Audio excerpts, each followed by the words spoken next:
And then Uh-huh. my Dutch video went viral in the States. And Oh, everyone was wow. like, whoa, this is so much fun, but what language are you speaking, man? And then I got a friend of mine to like make subtitles for every video. But when it blew up and it got like, This podcast is about you, your journey in music, and of course, we'll talk a lot about the new EP you have coming out. I just watched the 4 music videos, and I can't wait to see what happens in this story, man. thank you so much. Yeah. So basically, we always start out with where were you born and raised? Born in Utrecht in the Netherlands, which is a city in the middle of the Netherlands. I was raised in Groningen, which is a city which is up in the north. So we moved when I was, I think, 2 or 3 years old. Okay. And I kind of feel like I'm from Groningen, which is a city up in the north, because I've lived here my whole life. It's an amazing city, and yeah, that's basically where I spend all my time. Yeah, I'm terrible at geography, man. I'm sorry. Okay, well, I'm one of those Americans that just never have left. I mean, I've been to Mexico because I used to live in San Diego, which I could like throw a rock over the border. But when it comes to Europe, I love it. I just have yet to go. So tell me a little bit about where you grew up, because is it a small town, big town? Tell me about it. Small town, like literally a small town. There's like a lot of fields, a lot of cows. It's basically, you have a city, and then as soon as you're out of the city, you're in the middle of nowhere. And Okay. but the Netherlands is like really small, so if you drive 1 hour, you're in the next city, and if you drive 2 hours, you're in Amsterdam, and if you drive 3 Wow. hours, you're in the sea already. So the Netherlands is such a small country. But yeah, basically grew up in between the fields. Not a lot of people around, not too busy Mhm. or too crowded. Very nice, actually. How did you get into music? Do you have is your family at all musical? We always had a guitar laying around, and my father played the drums. And my mom used to sing in a school band, but she was basically, all she did with music when I was growing up was play Madonna really loud. So that's There you like, go. I got like a little pop influence from her. Okay. But my dad used to drum in like rock bands, and he played a lot of Muse and Foo Fighters and stuff like that. Oh, And there were cool. always instruments around the house. So my brother and I, for example, my brother started playing the piano, and I picked up a guitar when I was like, I think like 9 or something. Okay. So yeah, You ever I jam feel with like your that's dad? um, yeah, I think so, but not too much actually. Okay. When you're growing up, it's not like a cool thing to do, I think, or it's like Sure. a Yeah. little scary to jam with your dad. Did you ever see him play? Like, I mean, was he in bands at the time when you were growing up? No, actually not. I've never Okay. seen him play. That would have been fun though. Yeah, I didn't know I if mean, we maybe you had a jammed chance out. to go check him out, like play like a show or something like that. Yeah, no, it was just, I think, around his 25th. That was when he played in bands. But when Okay. I came along, he was already retired from the whole band life. Sure. Okay. So you picked up guitar, you said around 9 years old. What drew you to guitar? It just was in the house, and you said your brother was on piano. It was actually on a holiday in France, and my dad brought the guitar just to we're in a little cabin in the woods, so there's not much to do. So let's bring the guitar. And Okay. he knew how to play one song. And after a week of playing ping pong, I was like, okay, I want to try something else. So can What did I? he know how to play? Oh, this I actually don't know. It's like Okay. I have no idea. I can't remember. I can still All play it good. probably. If you give me a guitar, I can play it right away. Okay. But he taught me that song, and I was like, okay, this is pretty fun, and I got the hang of it pretty quickly. So I was like, maybe I should like do something with guitar, take some lessons, Mhm. and that's when I started taking guitar lessons. So you started playing lessons after that, and Yeah, how quickly were you writing your own songs, or did you continue in the trying to learn other people's music? took a long time before I started writing my own songs. I Okay. used to play covers. I think up until I was 18 or something, and then I found like a school band, and we played um, what every school band plays: the Red Hot Chili Peppers, the White Stripes, Oh, cool. songs like that, blues, rocky kind of things. And I started singing too. So I was like the front man of Sure. the bands. But we used to play like every school party, and that was it. Outside of school, we didn't play anywhere until I think we were like 17 or 18, and then we participated in like a talent hunt, a national talent hunt in the Netherlands, Oh, cool. and we got to play on radio twice. So that was Wow. like that was like As my a cover first band. taste.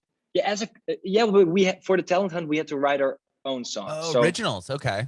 I'm going pretty quick. So No, no, no. we we used to play covers, and then I think when we were like 17, one of my best friends was in the band too, and he was about to leave for Germany to go study there. So we were like, okay, we have 1 month left. We play music all the time. Why don't we write our original song? So we were like, okay, before you leave, we have to write 5 songs in a month. That was like our goal. So we did that. They all suck, obviously, because they're the first songs you ever write. Not bad enough. I mean, you made it on the radio. I know, right? So we got to play one of those songs on the radio. And I mean, they weren't good, but I think they were still catchy. You know, they were like the melodies and I just love catchy hooks. So I feel like that was like already a hint of, there were like some catchy things in there, which I really liked. So we got to play it on the radio. And that was the first time I was like, wait a second, this is actually something you can do. Sure. You know, get on the radio, write a song and play it on the radio. And then we participated in the talent hunt and got kicked out eventually. We didn't make it till the final round, but I still was like, okay, wait a second. This is something you can actually achieve. Sure. Did you continue with music? Like, did you go to college for music, or did you take a different path? I took a completely different path because my dad works in IT. So he's a programmer. And I was like, I'm going to be a programmer and I'm going to make like a hit app. You know, I'm gonna I'm gonna become a millionaire. I'm gonna write the next Flappy Bird or the next, you know, Twitter or whatever. Right. So I started studying information science, which is basically we have a lot of data. How can we use that? So something completely different. And then during my first year of the study, I started getting into producing a lot more. So before that, it was just like writing and then recording whatever we played. But now I was like, wait a second, you know, I think Martin Garrix and Kygo, it was like at the peak of the EDM scene. And I was like, okay, this is really, really cool. So I started making kind of like tropical pop type of songs. And then I started recording guitars, but I didn't know how to make it sound like great. So I just spent a whole year learning whatever I could learn, watching YouTube videos and tutorials. And then throughout my study, I actually found out, hey, wait a second, I really like this music thing. Maybe you should try to pursue that more. And because you obviously have a big following on YouTube, did it start with just like because I know that's all part of music too. I mean, your YouTube channel is called Music by Blank. So did it start off as like cover songs and people just started gravitating towards it, and then you started mixing in originals? Like, how did that all kind of come together with the YouTube channel and with what you're doing now? Almost exactly how I mentioned, only before that it was called Simon's Vlogs. So I started out making like little videos from my bedroom. And then when I started getting into the production thing, I was like, okay, wait, I had like, I think 10 or 20,000 subscribers at the time. That's so huge. I was making that's still huge. Yeah. I know, right? It was crazy. And then I kind of like got bored, you know, because I did it for 2 years every Sunday. And I was like, okay, making another video from my bedroom with like 10 funny things about summer or something. It's just not interesting anymore. And at the time I was doing everything in Dutch. So I kind of felt like a little uninspired. So I started doing more music, and I was like, hey, wait a second, maybe I can combine these two things. And then I started recreating the songs in 1 hour. So covering popular songs and remaking them in 1 hour, which was like a special thing. Thank you so much, man. Yeah. What was, thanks. Well, before we get into that, because I'm curious, like, how did that start? Like, did you just do one and you're like, oh, this is really cool, I should probably film myself doing this so people can kind of get a behind the scenes look? I think I remade a song one time, and I was like, okay, let's just show people how much fun it is to remake a song. And it was like, wasn't within a time limit. And then I was just hanging out with a friend, and he was like, maybe you should try to fit as many songs as possible in 1 minute. And we were like, no, that's not going to work. It's too hard. And then we were like, wait a second, what if we try to remake it in an hour? And I was like, oh, that sounds like fun, you know? So I tried that once. People really liked it. Still doing this in Dutch, by the way. So I tried a few of those, and then I remade Mine by Bazzy. I'm not sure if you know the song. Oh, yeah. It was like that viral track. And then my Dutch video went viral in the States. And everyone was like, whoa, this is so much fun, but what language are you speaking, man? And then I got a friend of mine to like make subtitles for every video. But when it blew up, and it got like, I think 700,000 views in a week or something, which was crazy for me back then. That is nuts. Still, by the way. And I was like, okay, this is my moment. I always dreamt of like becoming an international YouTuber, but this is the moment to actually like switch to English. and Did it you worked. know English prior, or you said you had to hire somebody to type it out? I just hired someone because I didn't have the time, because I was Oh, okay. also But you knew studying how at to, the you knew time. how to translate. You knew English. I knew English. Yeah, yeah. Okay. I used to watch vlogs all the time, so my English was not too bad, actually. Okay. So wow. So this video blows up, and then it's like, okay, now I have, eyes on me, and this is something that's working. So the first one you did was mine, and how did you follow it up? No, wait a second. It was a song by Dua Lipa, and I think it was no, no, no, no, I don't give a fuck, that song. Oh, okay, yeah. And I know it was charting worldwide, but also in America. So I was like, okay, let's try this out. This could be like a logical follow-up to Mine by Bazzi. Makes sense. And Sure. it actually did also really well. I think it got like 400,000 views. And that was also a Wow. lot more than I used to get. And there were a lot of international people coming in. So I was like, okay, this is a great move. Let's keep it going. Yeah. And then while doing that, were you also writing your own music at the time too? It's a little blurry. When did that switch over? I think around that time I started writing like original tracks for just myself. Okay. Yeah, because I think I did like 1 year of those 1 hour song challenges and covers, and then I released my first like original song. Okay. Was that no wait, actually not. It was a year prior to switching to English. So I released my song around the time the first my Bazzi 1 hour song challenge. Your original song was in English. It was in English, and it sounds so different than what I do right now. It was like, the first song someone makes, and I put it out because I thought I have an audience. Let's just put it out there. I think you can still find it somewhere on like a dark SoundCloud page or something. But I took it off all streaming. Buried on the internet somewhere. Yeah, definitely. Was that like was that nerve-wracking to put out a song that was yours, especially with having such a big audience? Yeah, definitely. I mean, it's the first time you're used to sharing a video, which is basically sharing your personality or something, but sharing your voice, singing words is like a whole different thing. So I think it was really scary at first, but people responded so well. And I think it got to number 1 on the viral chart in the Netherlands. Wow. And back then the viral charts weren't that crowded as they are right now, because you didn't have like TikTok and stuff like that. So, but it was like a pretty big deal, and it was #1 for 3 days or something. So it's like, what is going on? First song ever. Was that Don't Stop, or was that a different song? No, it was way before that. So I think wow, way before that. Okay. Maybe a year and a half before that. So your first one you put out was doing really, really well.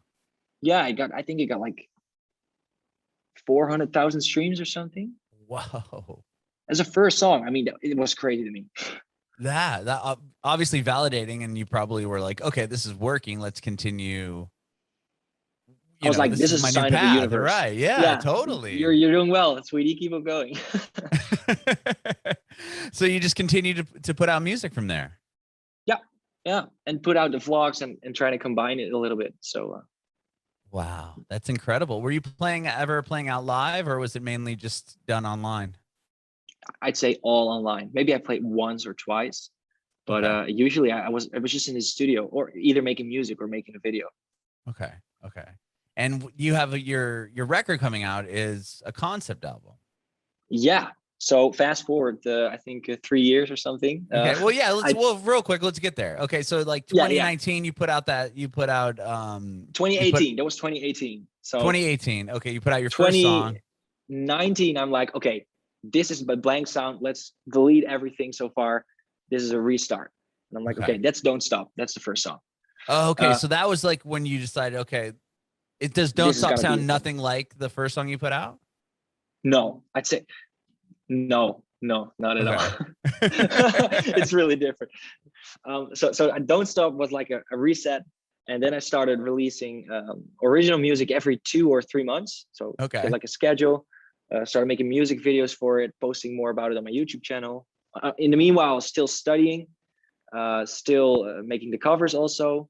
Mm-hmm. And then like after a year of releasing singles, I was like, okay, maybe everything was going really well. So we were looking at a tour, and I started to play live more. And then last year, March, COVID happened, and I was like, okay, I'm not gonna keep putting out singles every 2 or 3 months. I want to do something different. let's Okay. make an album. And I checked all the albums I liked, and I was like, okay, it needs to be a concept album because that makes it more special. So I started working on a bunch of songs, and then I think I got like 50 songs or something, and Wow. I started selecting like the best ones, and I was like, hey, wait a second, there's some sort of trend going on. And then yeah, I came up with the concept while I was working on the songs, while I was working on finishing the songs. Were the influences other concept albums that you were looking at? Not like story wise or something, but I feel like sound wise, for example, Currents by Tame Impala is an album I discovered 2 years ago in the summer, and every memory from that summer is like attached to a song of that album. You know, Okay. so I was like, Sure. okay, this is interesting. I wanted to maybe sound wise sound a little bit like that. Also, 80s music. I used to go to these music summer camps, and we would blast 80s music all week, and I have a lot of great memories. Yeah, yeah. I mean, That's best music cool. ever. And I have a lot of great memories also attached to the 80s music. So I was like, okay, I want to have like 80s references too. But then concept wise, there's not like an album I'm like, that's the inspiration for this. Right. It just kind of happened that way. So once COVID Yeah, happened, obviously, I mean, you had a leg up. I mean, not because you already were, that was you're already doing all the online stuff, the YouTube channels yeah, and the videos, and a lot of bands had to kind of adapt to from going like release a record, do a tour, release a record, do a tour. You were already kind of in the vein of putting music out online anyway. Did you have to change anything you were doing once that happened, or did you just kind of continue? Aside from being like, I want to put a record out, did you have to pivot at all? I'd say almost no. Okay. Because I was so lucky, I could just like keep up with my schedule. We were actually about to go on tour through the States. We were in Los Angeles when COVID happened. Oh, So really? Okay, so you had a we were US tour booked. yeah, okay. So this is like the craziest story. We were on stage at the Roxy sound checking, Uh-huh. and then we were like going through the sound check, and then the guy from the Roxy comes over and he's like, okay guys, the mayor just canceled all the events from 50 people or bigger. So, and we were like, oh man, no way, we're here, we're ready to play. And then everything got canceled, and then Oh we would also my go to Dallas, gosh. Chicago, New York, all got canceled. So was that was going to be your first show on the It tour? was, yeah, but also I think it was my like 8th show or 9th show ever. Okay. So it was like, it was insane. Everything was still so new, and I was so nervous, and so like, oh, everything is happening, and we're here in the States, and it's like a dream coming true. And at the same time, I'm Uh-huh. like breaking down because I'm so nervous. And then it gets canceled, and 2 days later, I'm back home, and I'm like, what just happened? Right, And right. Wow. but I was so lucky that I could just like fall back onto doing the YouTube thing, and I started writing more songs.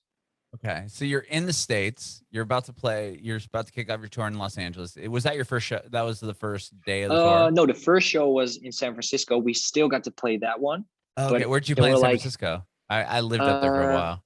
Slims. Oh, rad. Okay. I love that venue. Yeah, Okay. yeah, So you played it was Slims. crazy. But a lot of people were actually not showing up. There was like a fairly big no show, and a lot of people were like, oh, COVID is happening, I don't want to hug you right now, I'm a little scared. So Oh, so that we were wasn't just when it, like, okay. So so it you was had actually probably tickets really sold scary. that people, and it wasn't the amount of people that showed up wasn't what the ticket No, sales showed. And that was probably kind of strange, right? Where you're like, okay, something's kind of happening here. and everyone, there was like this weird vibe that everyone was kind of like scared or something, or anxious, like. And I heard a lot of people saying like, I was doubting if I would come, but I was like, wow, it will probably be all right. And Right, right, right. well, we Us know what happened. ignorant Americans too. It's like, well, that doesn't happen here. Well, we were just the same. Everyone here in the Netherlands was like, this is gonna be like 2 weeks, maybe 2 months. Right, right. When you were in the Netherlands, was it a bigger? Were you more aware when you were there and before you came to the States? Because I feel like in the United States, like it happened really quick. It was like Yeah, Tom Hanks got it, and he was like in Australia, and it was like now it was yeah, like, oh, it's a big deal now. Tom Hanks has it. Let's all pay attention. it's But real. it was Yeah, already happening like December, January. Before that, was that something you yeah. guys were aware of, or because I felt like it Mm, kind of came out of nowhere for us. yeah, I feel the same because we left the Netherlands, and then there was like, it was kind of like buzzing. So we heard some stories about people who were getting sick and like a strange virus, but it was not like lockdown or anything, or people Okay. weren't really aware, okay, something bad is happening. So Sure. we were like, okay, well, we're going to the States because we'll just see what happens in the Netherlands. We're out of there, you know? Right. And Right. then in the States, the first 3 days, nothing Boom. going on. We were like, okay, boom, this is crazy. And then the fourth day, everything Oh. happened. Like the streets were empty and It it was must have been crazy. a And then trip getting home too, right? Like in the airplane. Was that like I think weird? we got like one of the last airplanes back. Oh my gosh. So Schiphol, which is like the Dutch airport, Uh-huh. completely empty. No people, actually no people at all. It was insane. Were there anyone on your? Was there a lot of people on your plane or no? I feel like it was Pretty empty. 50%, 50% Wow. maybe. And there were all these people like cleaning the seats and cleaning everything they had to touch with like Yeah. lotions and tissues. And I Yeah. was like, what's going on? You know, and they were wearing Sure. masks. And I've never seen a mask before. So I'm like, why are you wearing masks in public? You know? Right. Right. It's What just is like going so on? crazy to think back. Yeah. That is such a trip. So then you make it home, obviously, thank God, safe and everything else. Hmm.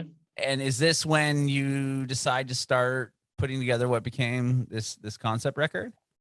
Yeah. So I wrote one song in the week I came back, put it out, and then I was like, okay, I think it's time for something bigger, you know? Okay. And then that's when I started. I think 2 months into COVID, I booked like a house in the woods just Oh, for myself. cool. And I spent a week or two there, just like writing songs, see what comes out. And a lot of songs I wrote there actually ended up on this album. Oh, really? So So that's yeah, that's really cool. do you produce your own music and do everything yourself? Yeah, most of the time. Sometimes I work with other people, Wow. but most of the time I produce it myself. And do you play everything on there and do Yep. everything? Wow. I do everything. Yeah. Dude, your songs are so rad. They're so catchy. Thank you. I don't even want to compare it to anything, but it like, yeah, it just like I was listening to it. I'm like, this is a cool vibe. And then I started getting into the videos and I'm like, oh, wow. Okay. What's going on with the storyline? So I want you to like, I watched them all. So I'd love to have you kind of describe, where the story begins. And cause we're on a cliffhanger now, right? You just released I'm Sorry, which is the newest song, but there's no video yet, as far as I saw. Is There there a is a video, video? but it just came out like a few days back. So you Did might have it? missed How that. come I couldn't find it? Yeah, I just looked. It's on my Uh, YouTube channel. I was on your YouTube channel. Well, now I have to watch it after. Now I feel dumb because I saw the No worries, man. song and I couldn't find the vid. Oh, I just saw it. It came out 6 days ago. You know what happened? I went to the Nothing Lasts Forever and That's Okay playlist, and it has yet. Oh, And that's my fault. Oh no, is it not oh, in there dude, yet? I no, I don't mean to call you out. But now I saw it. No, now I have to go watch what happens at the end because I got on the Yeah. cliffhanger where I left off. You're at the camp. You're on the beach, and you And confront the medication. yeah. So like the Uh, idea for the music videos was I wanted to have like a concept in the music videos too. So every music video is connected. okay. And so the album is called Nothing Lasts Forever and That's Okay. It's based on the Portuguese word saudade, which basically means like um, it describes an emotion or an emotional state of some melancholic longing to something that you will probably never have again. Could be a person, could be a thing, could be like a memory or a feeling. You know, Mhm. it's like bittersweet because to me, for example, I think back to a lot of great summer memories. I'm like, oh man, it was so good, and it's never gonna feel like that again. You know, it's Right. never gonna be like that again. So it's like a beautiful emotion. I think it also Mhm. makes you uh, more present because you're like, okay, maybe this moment is gonna be a memory like that. So Mhm. that's the concept of the album in a nutshell. And then Okay. I was like, okay, these memories, these great memories, there's always like a song attached to them for me personally. And I Sure. think a lot Yeah. of people have that. So I was like, let's try to make an album that sounds like my memories. And then I was like, okay, for the music videos, I wanted to have that same coming of age storyline that could be someone's life where a lot of stuff happens, happy or sad, and there's songs attached to them. And those songs are my songs. Mhm. So that was like the idea for the music videos, and I was like, okay, let's write a classic coming of age story. So I was googling the coming of age storyline, and there's like this hero journey which I learned all about. So the music video center around two people, Eric and Emma, and I'm Uh-huh. playing Eric in the series. Um, and Eric is like kind of the cool jock, but you know, the douchebag in high school. He can do like whatever he want, and then in the first music video he gets rejected And in the second music video, it picks up after high school. So he's working a job he doesn't like. He finds out, wait, in normal life, I have to be like a good person because otherwise it's not going to work out. Because he's so in the like prom. learning, yeah, you're set like to set the stage a little bit. You're the cool guy jock at school. Yeah. You get the date at the prom, and everything's kind of going, and then it picks up with you working like a diner or something, right? Yeah. Okay. And he's like realizing his home situation is not too good, and he's like realizing, okay, man, I have to take control of my own life, and I have to like find a way to make it better. And that's when he meets the girl, Emma. And Emma is also going through issues. She's going through mental health issues. And there was like 2 coming of age circles I wanted to write into the story. The first one is Eric, who has to learn, okay, I can't be like the cool guy and make everything outside of high school. I need to become like a person. Right. And he has to learn that, and he makes mistakes because he steals the medication. It falls out of the bag when he goes to a trip. Yeah. And he's like, oh, wait, maybe I can be cool with that or something. That was the idea. He was like not thinking, and then he regrets it, and they get into a fight. And then eventually he's like, okay, I need to make up for this, And in high school, he would have never done that because he's the cool guy. He can make whatever he wants. Right. Okay. And then the girl, Emma, she's going through mental health issues. And I really wanted to show that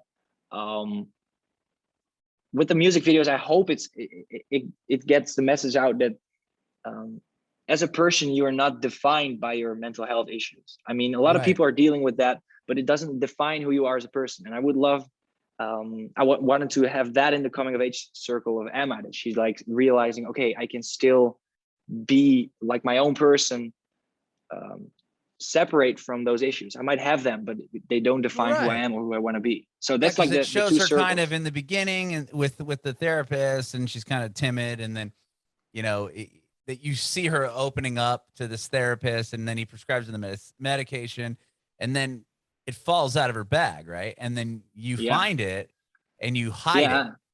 Yeah, he's like, okay, whoa. Go ahead. Yeah, so he finds this. He doesn't know that she has this, right? No, it just falls out of her bag, and he's like, oh, wait, what's this kind of interesting? Maybe there's like a cool pill or something. He like thinks as the jock again. And then they go to a party, and everything seems fine, and they kind of like start falling for each other. And then at the end of the party, at the end of the night, things are like getting romantic a little bit. And then he throughout the video, you notice that he regrets taking the pills. He doesn't really know what to do. So he shows his friend like, dude, I found these pills in her bags. What should I do? And she sees that he shows those pills, and she's like, what are you doing? And then there's like the big cliffhanger. And so that's I can't where spoil I'm too at. much because that's where I'm at. It. Yeah. So now I have to figure out what happens at the end. So I'm at the part where she finds that she sees him in front of the campfire, showing off the medicine. So, and then the last song on the record is such, and I'm sure it's got to tie in with the video, and I don't want to spoil it for anybody, but it's a totally different sound, right? I mean, the rest of the record, upbeat, very like synth bass, and I'm Sorry comes in with it's piano. It's like a piano ballad, right? Yeah, exactly. Okay. For me, so those are the first 5 songs, and next week when the album drops, the other 5 songs are going to be there. And for the album, it's a concept album, but I also wanted to challenge myself sound wise and song wise. So upbeat, happy, synthy is like my thing, Right. I've done that. I've been there, and it's great. But I wanted to show with my album, okay, I've like a bigger palette. So there's like a piano ballad in there, and there's also like there are a bunch of slower songs in there, songs that focus more on the songwriting part, and less on the happy, upbeat catchiness. So I'm Sorry is definitely one of those songs, and it's a really special one for me because lyrically it's very personal and honest, and also production wise, I wrote it together with a friend of mine.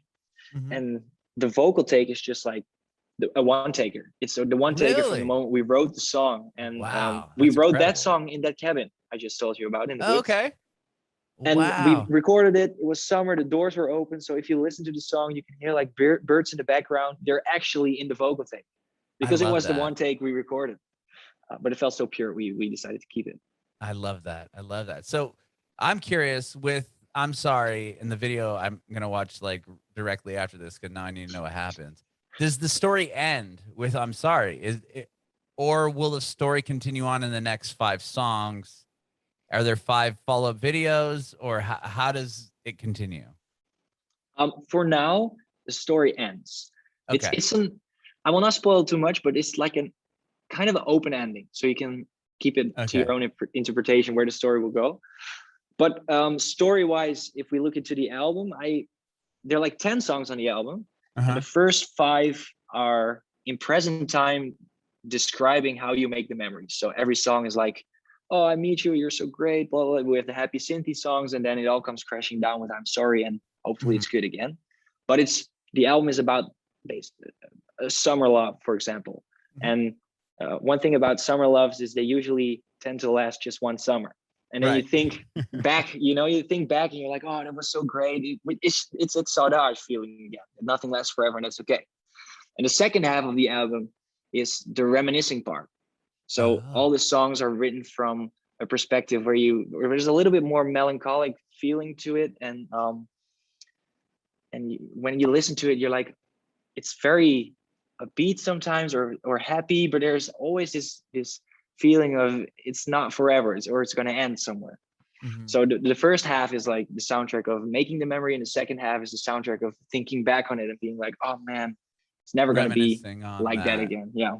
Got you. And is there, I don't know if you can answer this, but is there going to be a follow-up concept storyline between the next 5 songs? For now, not, but we're open to brainstorm and stuff like that. Okay. I love it. Yeah, I can't, dude. I love the music you're putting out. Thanks. It's so cool. It's so upbeat. And then with "I'm Sorry," I was like, whoa, like this is a totally different side to him.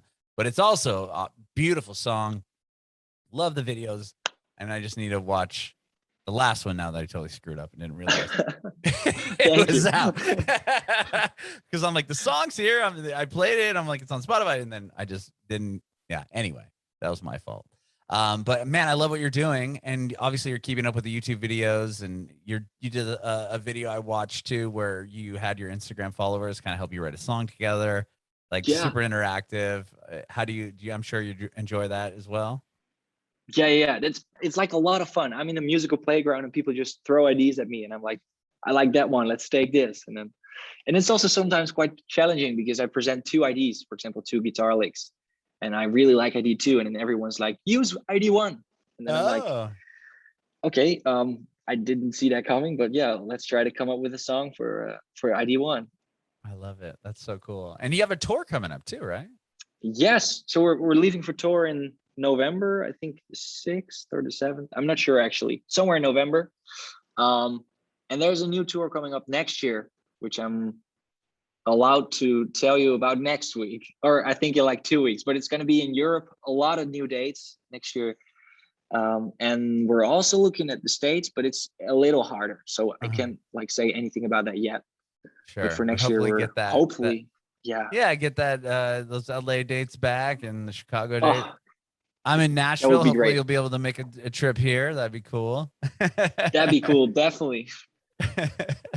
Well, dude, Simon, thank you so much for taking time to chat with me today. I really appreciate it. No worries. Thanks so much for having me. I had a great time. Yeah, this is awesome. I have one more question for you. Do you have any advice for aspiring artists? Yeah, definitely.